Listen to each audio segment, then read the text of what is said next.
Shalom semua. Haleluya.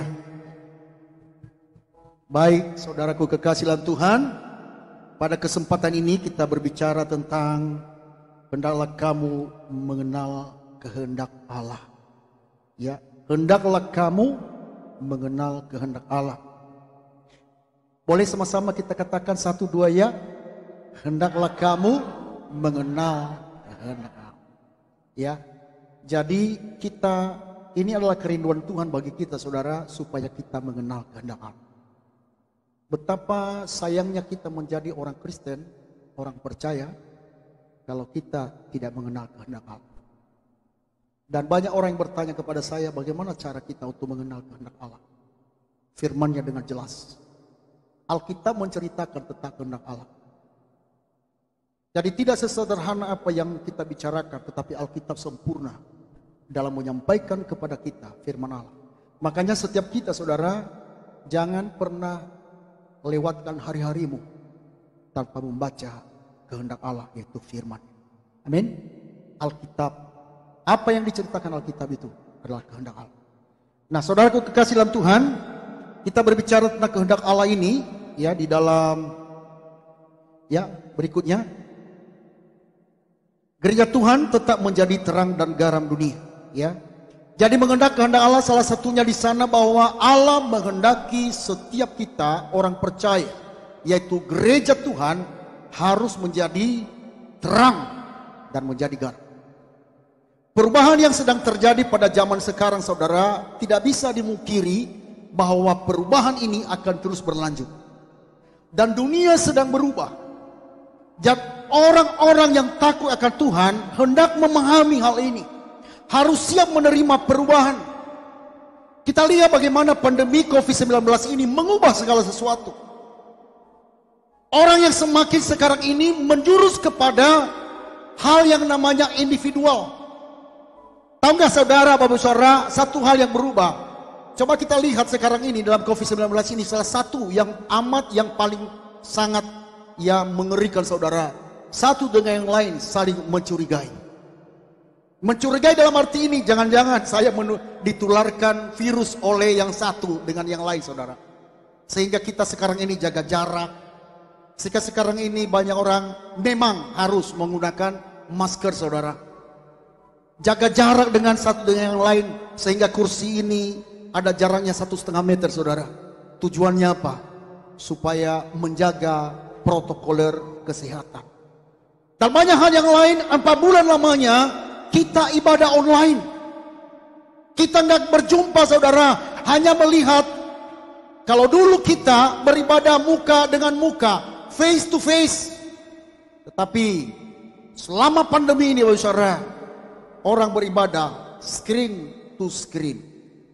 Saya sedang menyiarkan juga sekarang ini, dan orang yang ada di rumah melihat itu lewat layar handphonenya atau layar komputernya. Itu pun kalau memang setia untuk mengikuti ibadah. Dan saya melihat banyak orang Kristen. Ada orang Bapak Saudara dalam ibadah. Dalam satu ibadah ada 10 gereja yang jelajahi. Karena channel di dalam media sosial Bapak Saudara memberikan peluang bagi setiap jemaat untuk memilih mana yang disukai, ibadah yang disukai mereka, khotbah-khotbah yang disukai mereka. Dan ini kita bisa nggak memungkiri bahwa perubahan ini sedang terjadi dan terus terjadi. Minggu yang lalu saya mengatakan bicara bahwa perubahan ini harus menjadi awal, hanya menjadi awal saudara. Tetapi kita nggak tahu 1 tahun, 2 tahun, 10 tahun kemudian perubahan demi perubahan akan terjadi. Dan oleh sebab itu setiap anak-anak Tuhan harus mengadakan perubahan. Ada satu yang tidak berubah di dalam hidup ini adalah kita memiliki Tuhan. Tuhan Allah tetap sama kemarin, hari ini, dan sampai selama-lamanya. Pada kesempatan ini saya mengajak kita membuka Alkitab kita yang ada layar di sini, Roma pasal 12 ayat 2. Dengan hormat saya undang kita bangkit berdiri sekali lagi, kita baca secara bersama-sama dalam satu ayat ini. Roma pasal 12 ayat 2. Ya, ada di layar. Kalau tidak bisa nyampe berarti lihat dengan handphone kudusnya. atau Alkitabnya, ya. Oke, mari kita baca bersama-sama. 1, 2, iya. Jangan kamu menjadi serupa dengan dunia ini, tetapi berubahlah oleh pembaruan budimu, sehingga kamu dapat membedakan manakah kehendak Allah, apa yang baik, yang berkenan kepada Allah, dan yang sempurna. Silakan dulu, saudara. Tuhan memberkati kita. Saya ulangi di dalam ayat ini. Janganlah kamu menjadi serupa dengan dunia ini, tetapi berubahlah oleh pembaruan budimu, sehingga kamu dapat membedakan manakah kehendak Allah, apa yang baik, yang berkenan kepada Allah, dan yang sempurna. Perubahan dan perkembangan pelayanan gereja itu sedang terjadi di dalam pandemi COVID-19 ini. Pelayanan, cara beribadah juga banyak yang berbeda. Saya ulangi lagi, karena dunia sekarang ini terus berubah. Jadi anak-anak Tuhan harus bisa beradaptasi dengan perubahan itu. Karena bukan Tuhan Allah yang menggeser kita, tetapi perubahan dunia ini akan menggilas kita kalau kita tidak mau berubah. Tetapi yang pasti Bapak Saudara, bahwa firman Allah adalah tetap. Tuhan Allah di surga tetap, kuasanya, mujizatnya, dan segala kuasanya Bapak Saudara, Dia tidak pernah berubah. Dahulu, sekarang, dan sampai selama-lamanya. Manusia diciptakan oleh Allah dengan cepat mengadaptasi, berevolusi saudara kekasih dalam Tuhan. Dan perubahan demi perubahan ini, bagi kita anak-anak Tuhan sekali lagi, harus kita melakukan perubahan. Tapi perubahan yang saya maksud di sini bukan perubahan ke arah negatif, tetapi perubahan kepada kehendak Allah. Itulah yang disebutkan tadi di dalam ayat yang kedua tadi, dalam Roma pasal 12. Jangan kamu serupa dengan dunia ini. Memang dunia berubah, tetapi kehendak Allah jangan pernah kita serupa dengan cara dunia. Kalau dunia dengan kekhawatiran dalam perubahan itu, bagi anak-anak Tuhan harus siap menghadapi itu dengan kuasa Allah, dengan firman Allah yang menjadi rema, yang menjadi hidup di dalam setiap orang percaya.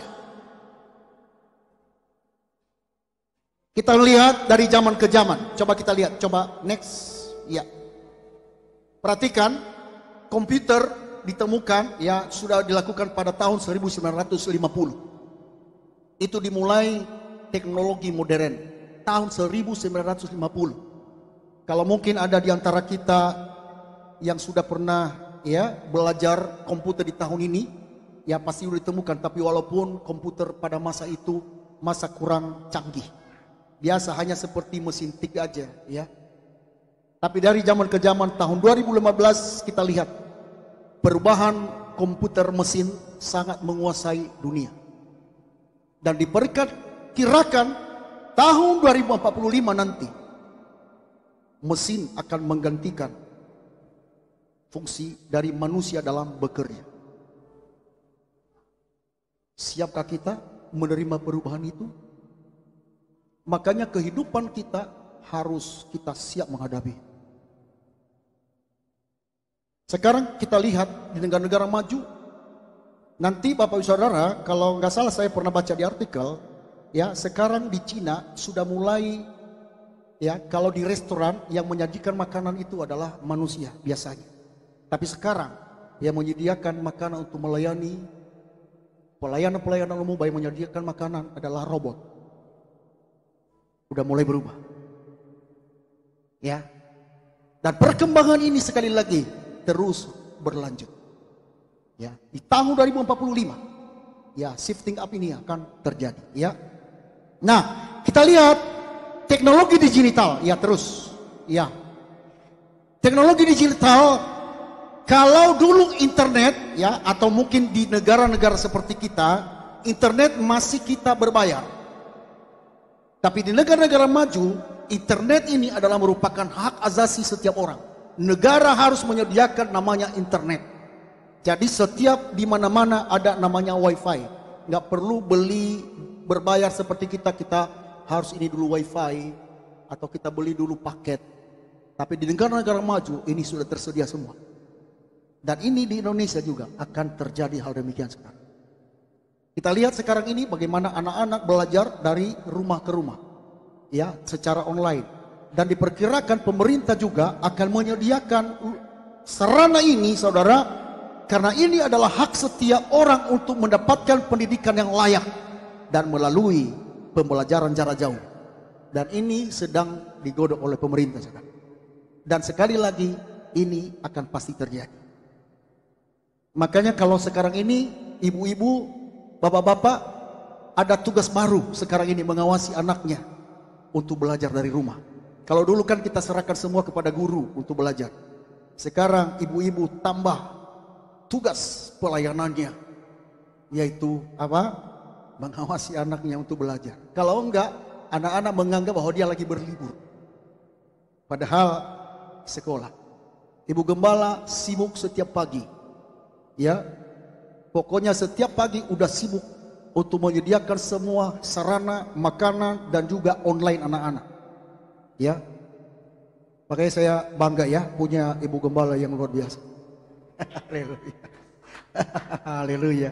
Ya, nah sekarang kita lihat ya digital ke depan ya akan membentuk ya pertama internet menjadi hak asasi manusia, smart teknologi, smart living atau kehidupan yang semakin smart. Ya, berikutnya ya akan terjadi perubahan di layar berikutnya. Ya, itu semua digital future ya. Oke, terus. Iya. Ini yang akan terjadi adalah perubahan teknologi. Kemudian itu perubahan generasi. Saya katakan tadi teknologi ini ya sekarang ini pelayanan umum sudah dimulai teknologi digital. Semua pelayanan menggunakan robot. Ya. Nah, kemudian perubahan generasi. Perubahan generasi. Kita lihat generasi sekarang, saudara. Kalau pada zaman-zaman generasi saya atau sebelumnya, saudara, kalau orang tua ya melirik anaknya saja, anak-anak udah pada takut, saudara. Tapi lihat sekarang anak-anak kita, kalau kita nggak pintar-pintar membawa diri, dan kalau lototin dia akan melotot kita juga. Itu perubahan ini akan terjadi karena apa? Dibentuk oleh lingkungan modern. Itulah sebabnya dikatakan berubahlah pembaruan budimu. Harus kita berubah dengan pembaruan budi sesuai dengan kehendak Allah. Dan bagaimana cara mendidik anak kita sesuai dengan kehendak Allah, itu yang saya maksudkan di sini. Kemudian perubahan kultur kebudayaan. Kalau di rumah selalu akan mengajarkan anak bagaimana untuk menjawab orang tua. Karena kalau kita nggak mendidik, saudara, maka anak-anak kita, saudara, tidak sopan kepada orang tua, ya, tidak sopan kepada orang-orang yang lebih tua. Kemana kamu? Ke sana. Nah, kami ajari kalau kami di rumah itu, kalau kami tanya, Angel mau kemana? Saya mau ke sekolah mami, ya kan? Nah, itu kan dibentuk oleh kebudayaan, saudara. Kebiasaan-kebiasaan yang harus kita bentuk.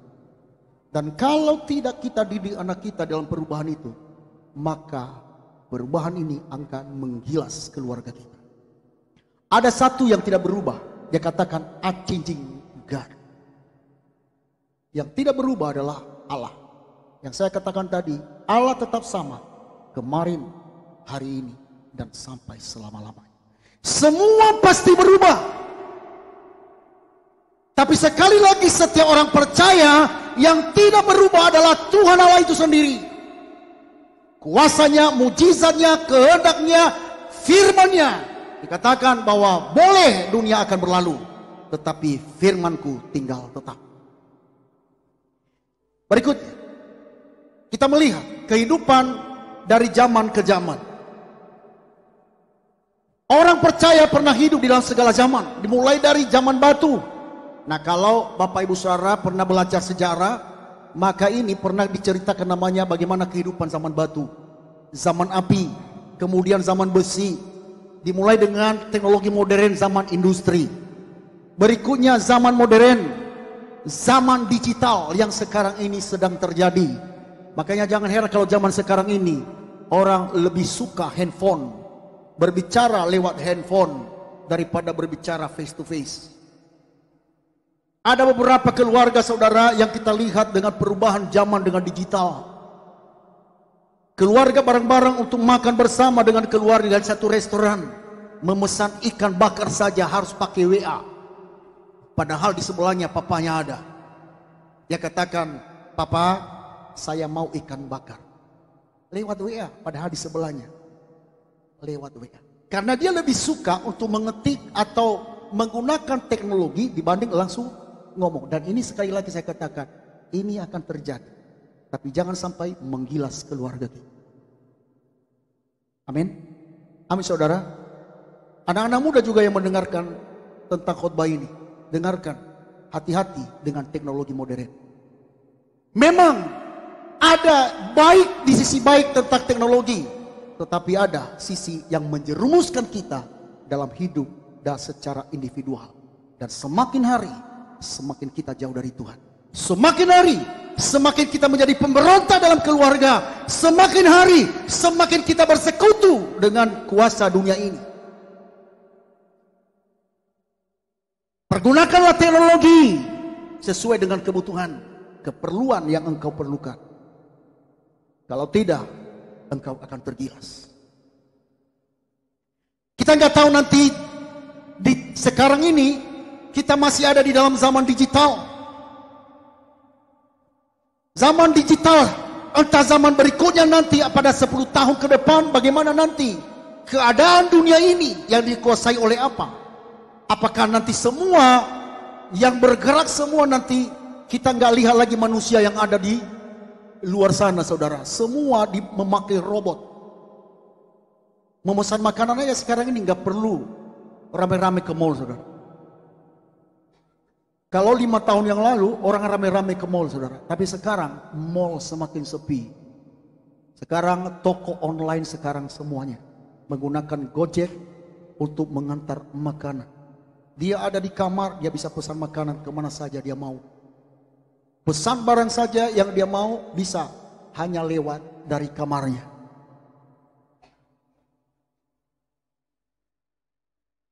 Sekarang kita lihat perubahan daripada COVID-19 ini. Lebih orang senang sekarang ini online di rumah, saudara. Sudah mulai menikmati ibadah di rumah. Satu, nggak perlu mengeluarkan banyak hal. Karena manusia semakin egois, semakin masuk kepada individualis. Apalagi sekarang ini, kalau manusia-manusia yang super the king of pelit, nggak perlu memberi persembahan lagi. Yang penting dengarkan firman Tuhan. Apakah itu ibadah? No. Ibadah itu bukan hanya sekedar nyanyi, bukan hanya sekedar mendengarkan firman Tuhan, tetapi ibadah itu adalah relasimu dengan Tuhan. Makanya di dalam berikutnya nanti saya katakan saudara bahwa ibadah online tidak bisa menggantikan ibadah face to face.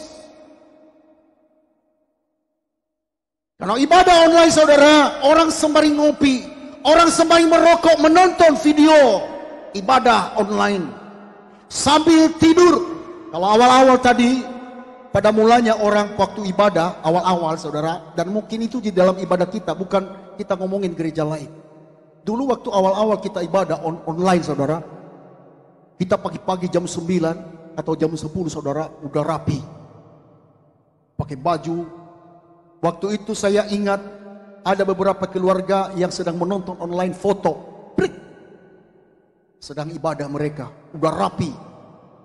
Bapak-bapak udah rapi, ibu-ibu udah rapi, anak-anak udah rapi. Tapi menuju kemari yang terjadi lagi nguap-nguap. Sambil ngopi, nggak mandi lagi.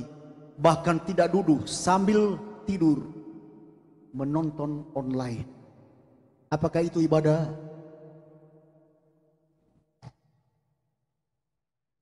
Ibadah yang benar adalah berbicara tentang relasi kita dengan Tuhan. Relasi dengan apa? Relasi dengan Tuhan. Tidak dapat menggantikan.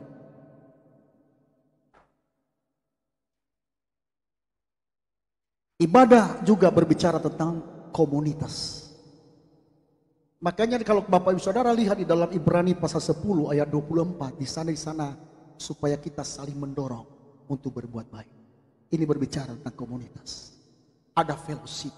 Di dalam ayat yang ke-25 itu dari Ibrani pasal 10 itu dikatakan begini, janganlah kamu menjauhkan diri dari pertemuan-pertemuan ibadahmu seperti yang dibiasakan oleh banyak orang. Tetapi mari kita semakin giat melakukannya menjelang hari Tuhan yang semakin dekat.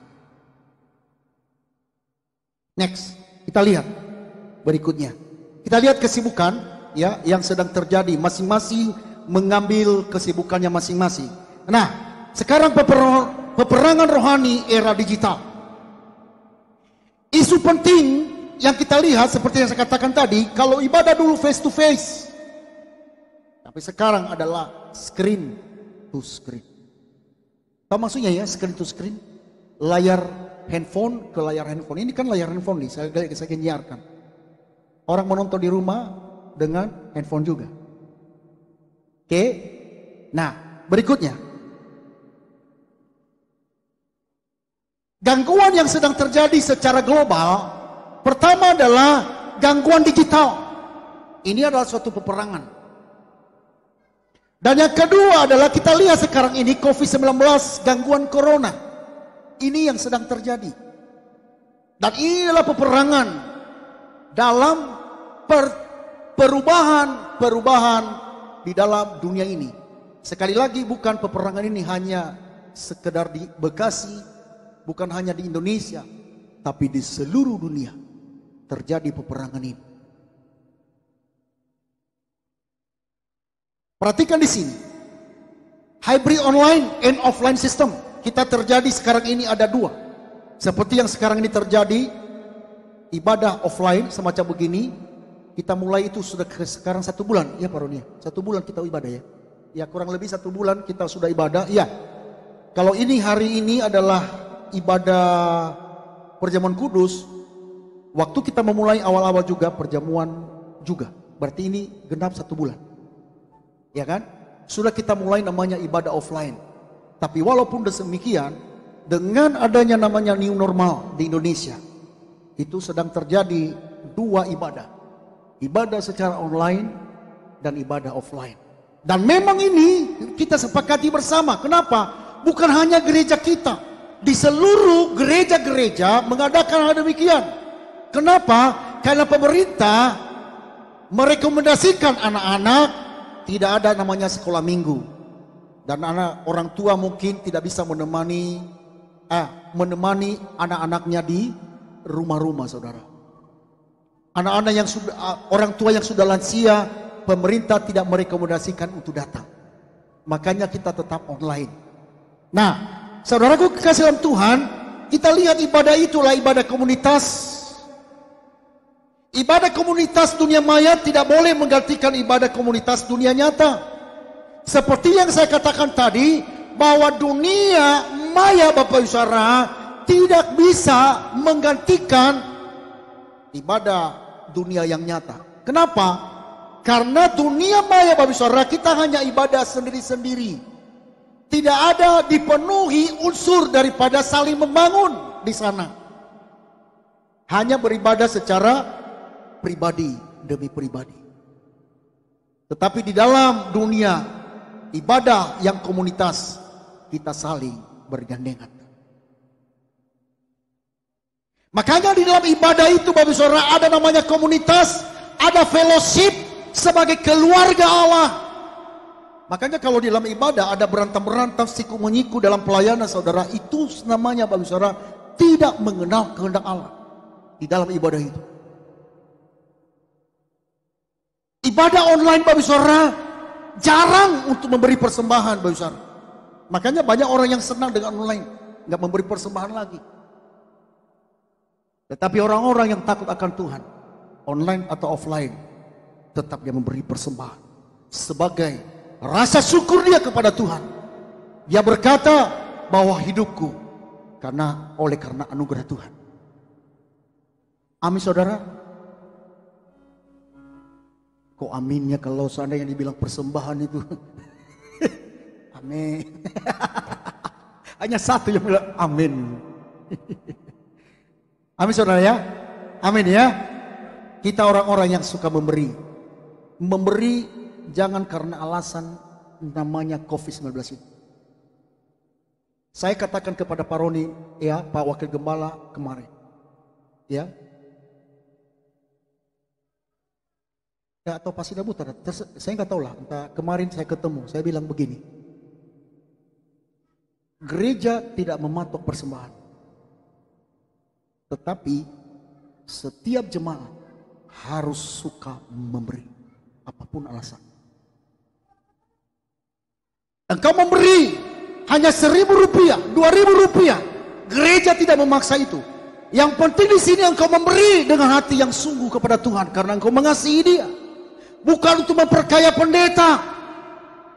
Tetapi ini adalah perintah Tuhan yang dikatakan di sana. Jangan engkau datang di dalam hadirat Tuhan dengan tangan yang kosong. Engkau harus memberi. Terlebih engkau memberi hidupmu kepada Tuhan.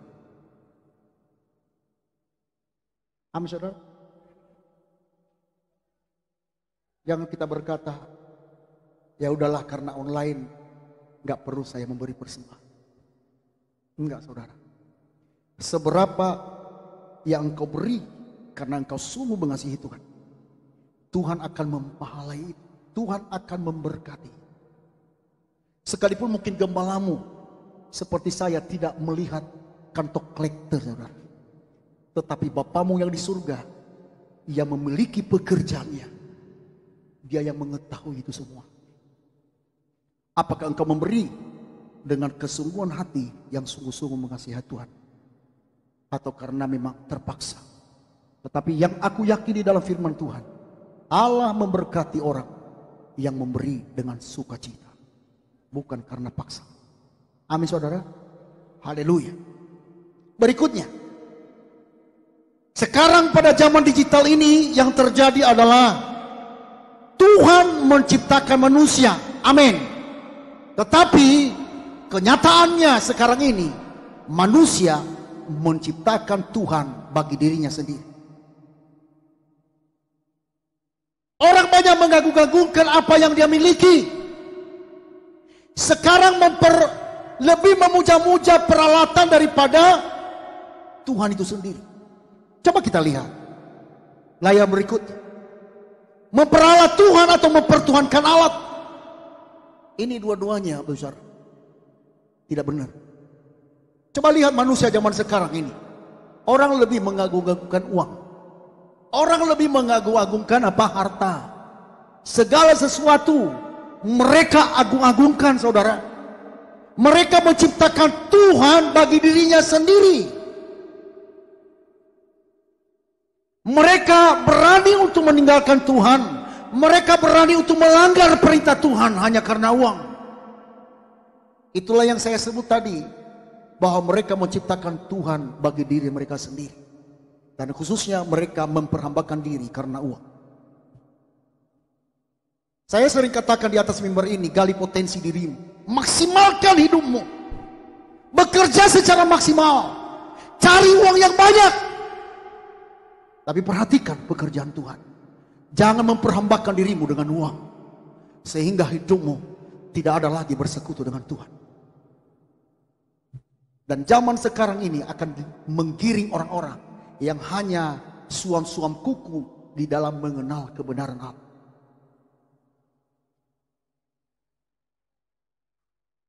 Seharusnya orang semakin hari semakin sulit, semakin orang mencintai Tuhan.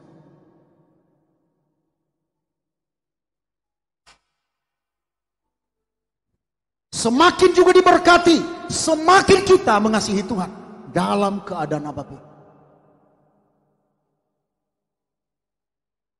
Nah, berikutnya saudara, teknologi itu adalah alat untuk mendukung tujuan. pemakaian alat. Alat itu, ya, teknologi itu hanya sebagai alat, ya, saudara, untuk mencapai tujuan. Makanya saya sering katakan, saudara, media sosial pergunakanlah untuk kemuliaan Tuhan. Memberitakan Injil di sana. Jangan menceritakan kejelekan orang lain. Jangan menceritakan hal-hal yang keluar dari hatimu untuk membenci orang lain. Pergunakanlah sarana itu untuk tujuan apa? Untuk kemuliaan Tuhan. Teknologi itu kalau dipakai tepat guna, maka ini sangat berarti bagi orang percaya. Mungkin sekarang ini tidak ada uang kita untuk pergi ke daerah pelosok-pelosok di dalam daerah hutan-hutan Kalimantan, hutan Papua, saudara. Tapi sekarang teknologi sudah mulai menjangkau ke hutan-hutan yang tidak dijangkau oleh manusia. Pergunakanlah sarana itu. Teknologi pakailah untuk kemuliaan Allah. Kita lihat gereja dan generasi yang sekarang ini, ya, Gen Z atau generasi net. Pemuda meninggalkan gereja atau gereja meninggalkan pemuda. Pemuda meninggalkan gereja karena gereja belum siap untuk bisa menjangkau anak-anak muda. Kita lihat bagaimana statistik di Indonesia. Ya, statistik kita lihat lebih 60% anak-anak muda. Makanya pengurus-pengurus pemuda dalam gereja kita harus siap untuk melayani anak-anak muda. Supaya pemuda tertarik dengan gereja. Gereja jangan meninggalkan anak-anak muda. Karena anak-anak muda adalah potensi untuk menjadi generasi bagi bangsa ini. Menjadi potensi untuk generasi bagi gereja Tuhan. Kalau anak muda dibentuk dalam takut akan Tuhan, maka sudah pasti generasi ini selanjutnya, maka bangsa ini akan dipulihkan. Gereja akan dipulihkan. Tetapi kalau gereja tidak sungguh-sungguh mencari anak-anak muda, saudara, maka generasi akan hilang. Makanya jangan heran di Eropa gereja menjadi bioskop. Ya, kenapa? Gereja meninggalkan pelayanan anak-anak muda.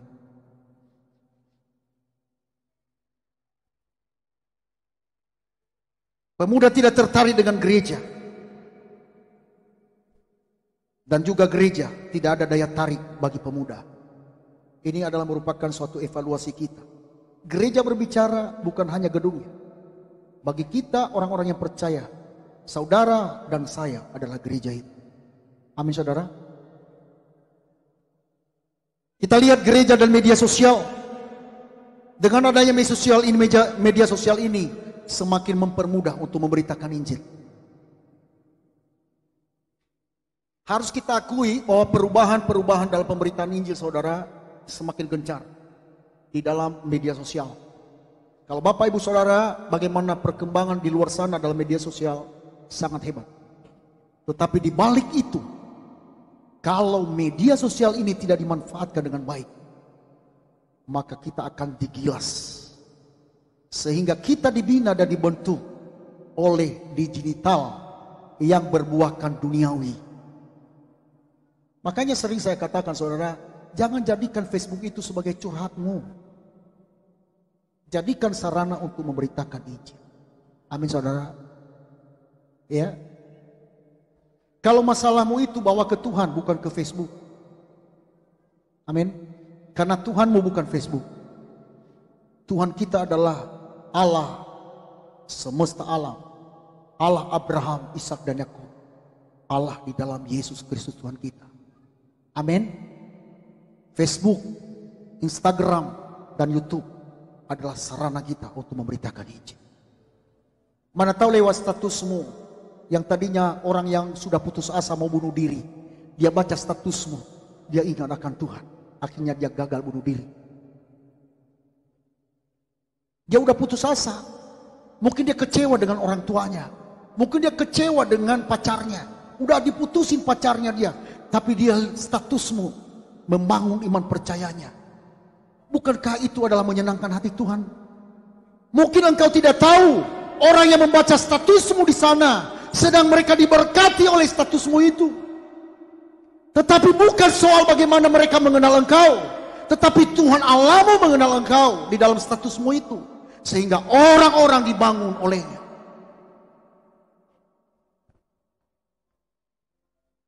Kita lihat dari perkembangan dari selama COVID-19 ini, dari survei 561 ya, yang disurvei, ada 14,8% mengatakan bahwa spiritualnya turun. Ada yang mengatakan sama saja, ada juga yang mengatakan naik. Kemudian ada yang menjawab mereka tidak tahu. Berikutnya, perhatikan di sini saudara, dalam peperangan rohani kita, keluarga sedang terjadi kemerosotan moral. Kemerosotan yang terjadi di dalam rumah tangga. Zaman now, pemupukan kemerosotan moral justru terjadi di rumah atau kamarnya melalui saluran teknologi.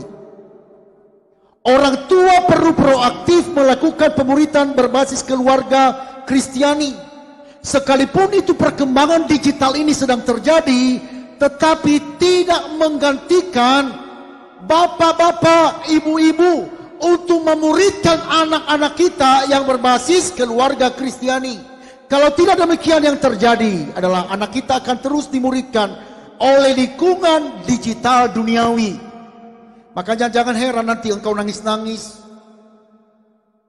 Yang tadinya dia melayani Tuhan, anak-anakmu akhirnya dia tinggalkan Tuhan di umur ke berapa dia tinggalkan Tuhan.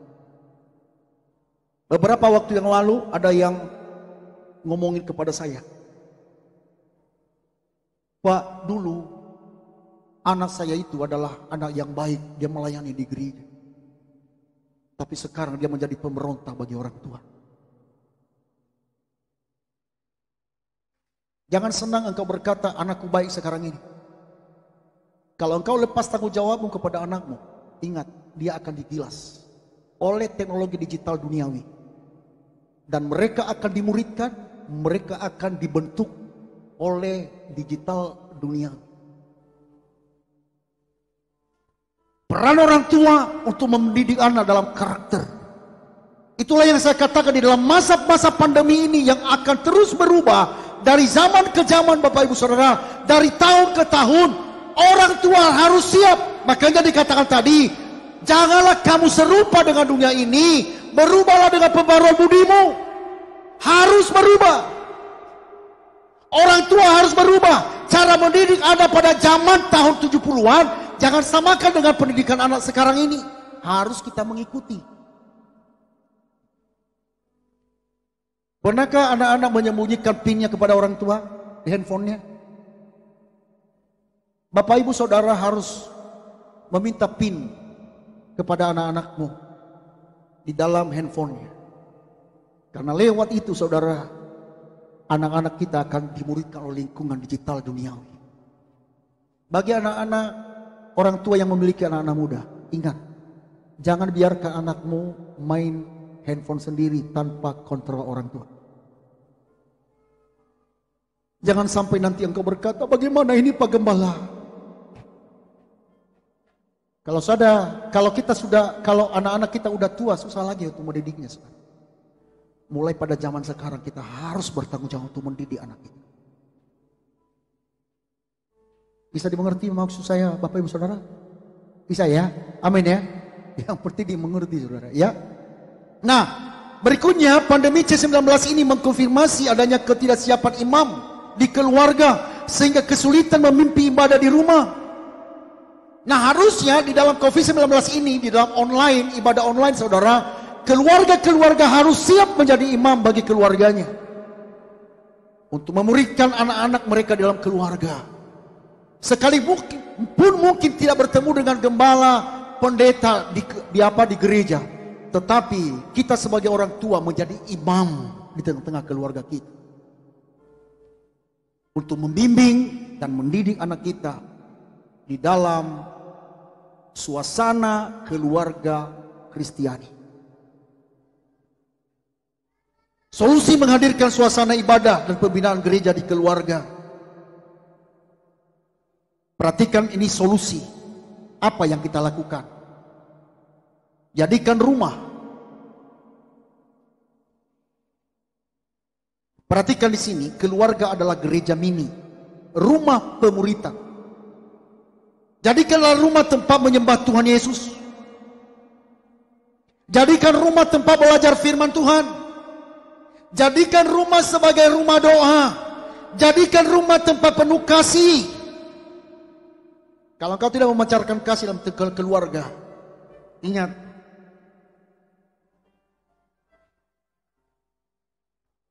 ini, loh, apa ini?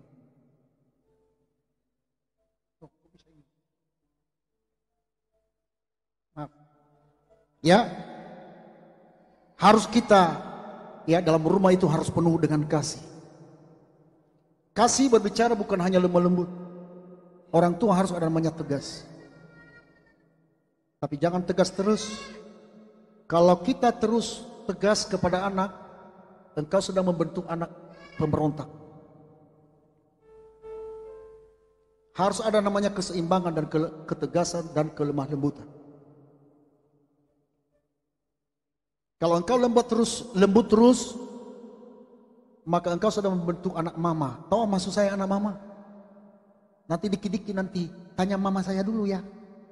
Sampai dia nanti berkeluarga, dia nanya mamanya. Repot saudara. Dikit-dikit nanti apa keputusan dalam keluarga, tanya mama dulu. Jangan terlalu dimanjakan. Saya punya anak laki-laki satu-satunya saudara. Tetapi kadang saya lemah lembut, saya tegas. Supaya jangan dia menjadi anak mama. Dan juga jangan dia juga menjadi anak pemberontak. Kita harus mulai dari sekarang itu mendidik anak kita. Memancarkan kasih di tengah-tengah keluarga.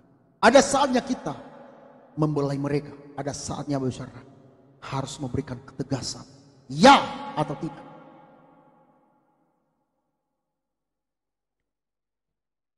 Kita lihat tempat membina karakter anak. Jangan biarkan lingkungan membina anak kita, karakter anak kita. Izinkanlah di rumah tangga kita untuk mendidik anak kita. Karena seperti yang saya katakan tadi adalah rumah adalah gereja mini. Di dalam apa? Untuk memuridkan anak-anak kita. Rumah adalah generasi baru, membentuk generasi baru yang cinta Tuhan. Kalau rumah tangga kita nggak siap dengan ini saudara, sekali lagi saya ulangi dan saya ulang-ulang lagi. Keluarga kita, anak-anak kita akan kegilas dengan perubahan.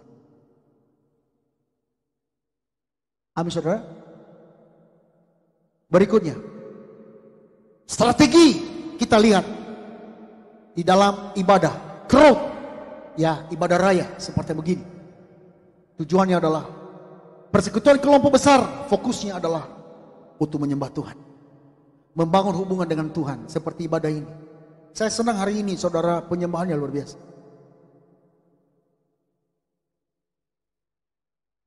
Saya mengalami suatu hadirat Tuhan hari ini dalam penyembahan mulai dari jam 8 tadi sampai jam 10 ini. Dan saya rindu terus kita tingkatkan worship. Itu namanya ibadah itu, hubungan kita dengan Tuhan. Itu makanya saya katakan, ibadah semacam begini nggak bisa digantikan dengan online, saudara. Ya. Nah, kemudian ada namanya sel. Sel adalah pertemuan kelompok kecil, fokusnya adalah fellowship. Nah, kemarin kita ada namanya Bleskom di setiap keluarga. Itu sebenarnya kelompok kecil. Tujuannya apa di sana, saudara? Membentuk fellowship, hubungan.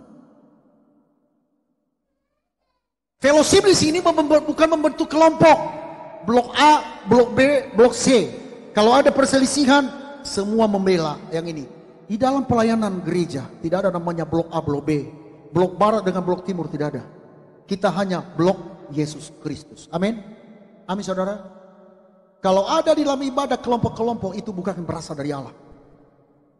Kalau ada di antara jemaat namanya blok-blok di sana, bukan blok kepada Kristus dan kebenarannya, maka itu sudah pasti bukan berasal dari Allah. Amin saudara. Harus kita memancarkan kebenaran dimanapun.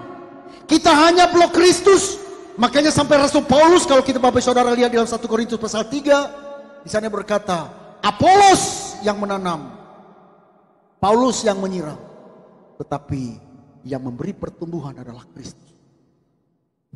Tapi bukan soal bagaimana siapa yang menanam dan menyiram, tetapi yang terbesar adalah yang memberi pertumbuhan itu, yaitu Yesus Kristus.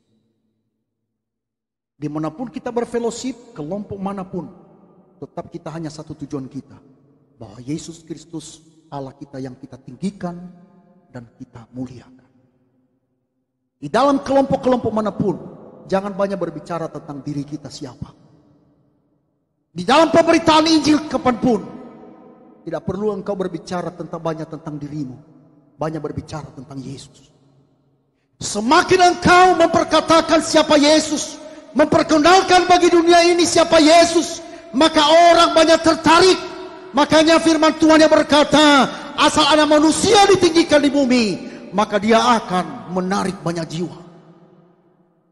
Makanya di dalam gereja kita nggak perlu kita memperkatakan siapa suku kita, siapa kita, orang kaya atau orang miskin. Itu tidak perlu. Tidak perlu orang tahu kau kekurangan uang, tidak punya uang. Nggak perlu orang tahu. Ceritakanlah semua kekuranganmu, apa yang engkau perlu kepada Tuhan. Makanya firman Tuhan berkata, kamu jangan khawatir tentang apapun juga. Nyatakanlah kepada Allah di dalam doa dan permohonan segala kekhawatiranmu, segala keinginanmu kepada Allah di dalam doa dan permohonan dengan ucapan syukur. Jangan ceritakan kesalehanmu kepada orang. Orang tidak butuh itu. Kehebatanmu, kekudusanmu, kesucianmu, orang gak perlu dengar itu. Orang-orang percaya mereka tertarik kalau engkau banyak berbicara tentang siapa Yesus. Karena orang-orang cim-cim yang ada di belakang berkata, aku perlu Yesus. Orang-orang yang ada di depan dia berkata, aku perlu Yesus. Bukan cerita kita, bukan kita menceritakan siapa kita. Kita nggak perlu kita mencurhatkan isi hati kita. Tetapi kita baik, kita menceritakan isi hati Tuhan. Semakin engkau menceritakan isi hati Tuhan, semakin engkau berkenan di hadapan Tuhan. Dan semakin firman Tuhan yang engkau beritakan, semakin berkuasa. Tetapi kalau engkau menceritakan dirimu, memang siapa lu? Karena orang datang ke gereja perlu Tuhan, amin. Kalau engkau dengarkan ceritaku ya di rumah, datang ke rumah saya cerita tentang itu. Tetapi di gereja saya banyak berbicara tentang Yesus. Hanya dia dan dia saja. Amin saudara. Sehingga Bapak Saudara pulang dari tempat ini berkata, sungguh Allah hadir di tempat ini dan melakukan perkara yang besar. Berikutnya, perlunya ibadah komunitas. Untuk apa? Supaya kita saling membangun. Karena rohani diberikan bukan untuk keperluan pribadi atau keluarga sendiri, melainkan agar kita dapat menjadi sarana kasih karunia satu sama lain untuk membangun tubuh Kristus secara universal, di mana kita merupakan satu bagian di dalam. Makanya dalam komunitas-komunitas dimanapun, di dalam Blesscom kita, di dalam kelompok-kelompok kecil kita, saudara, ini yang harus kita gunakan.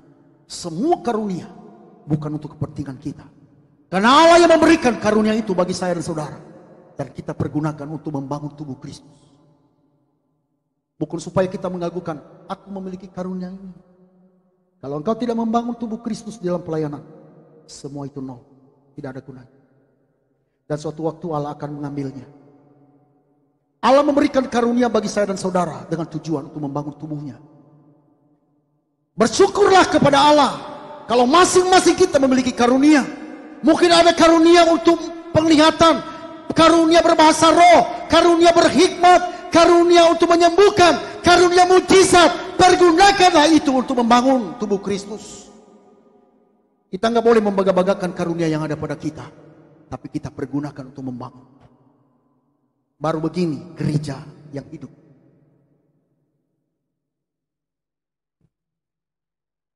Kita lihat di dalam 1 Korintus pasal 14 ayat 26. Jadi bagaimana sekarang saudara-saudara, bila mana kamu berkumpul, hendaklah tiap-tiap orang mempersembahkan sesuatu, yang seorang mazmur, yang lain pengajaran, atau pernyataan Allah, atau karunia bahasa roh, atau karunia untuk menafsirkan bahasa roh. Tetapi semuanya itu harus dipergunakan untuk apa? Untuk apa? Amin, saudara. Jadi kalau ada orang-orang yang mengatakan aku hebat, aku luar biasa karena aku memiliki bahasa roh, aku bisa melakukan ini dan itu, saudara. Kalau itu yang dia banggai, nol di hadapan Tuhan. Dan suatu waktu, sekali lagi saya ulangi, Tuhan akan ambil. Tapi kalau engkau mau dipakai oleh Tuhan dengan karunia yang ada padaku, pertajam asalah itu untuk kemuliaan Dia. Efesus pasal 4 ayat 16. Daripadanya lah seluruh tubuh yang rapi tersusun dan diikat menjadi satu oleh pelayanan semua bagian, semua dengan kadar pekerjaan, tiap-tiap anggota menerima pertumbuhannya dan membangun dirinya dalam kasih. Makanya saya sebagai hamba Tuhan, saudara, teman-teman saya hamba Tuhan, Pak Wakil Gembala, enggak perlu saya katakan bahwa ada punya karunia saya lebih hebat dari dia, enggak. Begitu juga Pak Roni, begitu Pak Neo, begitu juga para majelis yang memberitakan firman Tuhan. Masing-masing kita diberikan karunia, dan ayo kita sama-sama untuk membangun jemaat. Kalau saya memiliki karunia untuk mengajar, saya bersyukur bagi Tuhan, dan bukan untuk kubangga-bangga, tapi untuk kemuliaan Dia. Kalau kita punya karunia untuk menggembalakan, pergunakanlah itu untuk membangun. Kalau Bapak Ibu Saudara punya karunia untuk memberi, lakukan itu dengan tulus hatimu karena engkau mencintai Tuhan. Ada saya melihat banyak di dalam pelayanan ini suka memberi, saudara, dalam ketiadaan. Saya tahu itu. Dan pergunakanlah itu dengan tulus ikhlas. Sekalipun mungkin ada orang yang tidak memuji engkau, sekalipun saya terbatas untuk memberikan angkat jempol bagi Bapak Ibu Saudara, tetapi Tuhanmu yang engkau layani tahu pemberianmu itu adalah harum di hadapan. Amin, saudara. Peran disiplin rohani. Perlu namanya peran kedisiplinan rohani, saudara. Disiplin pribadi. Kita harus pelin mulai dari diri kita. Engkau merindukan perubahan di satu jemaat, engkau merindukan perubahan di dunia ini, mulai dari diri kita. Disiplin. Saya tahu, Bu Saudara, saya banyak kekurangan dalam kedisiplinan, tetapi tidak terlambat untuk mengubah. Saya tahu mungkin Bapak Ibu Saudara banyak kealfaan dari situ, tetapi sekali lagi ayo kita sama-sama, mari kita berubah. Mari kita disiplinkan diri kita masing-masing, dan bukan menunjuk-nunjuk orang lain. Jangan engkau banyak mempersalahkan orang lain. Mulai dari diri kita. Aku mau berubah, Tuhan. Ini aku, Tuhan, aku mau berubah. Sehingga apa yang dikatakan oleh dalam Roma pasal 12:2 tadi benar-benar sungguh akan terjadi dalam kehidupan setiap kita. Sehingga kita mengenal dan membedakan mana yang baik dan yang sempurna, yang sesuai dengan kehendak Allah. Kalau kita melakukan kehendak Allah, saudara, percaya kita tidak akan berjalan sendiri dalam hidup ini. Allah selalu menyertai kita. Kiranya Tuhan berkati kita. Maranatha, Tuhan Yesus segera datang.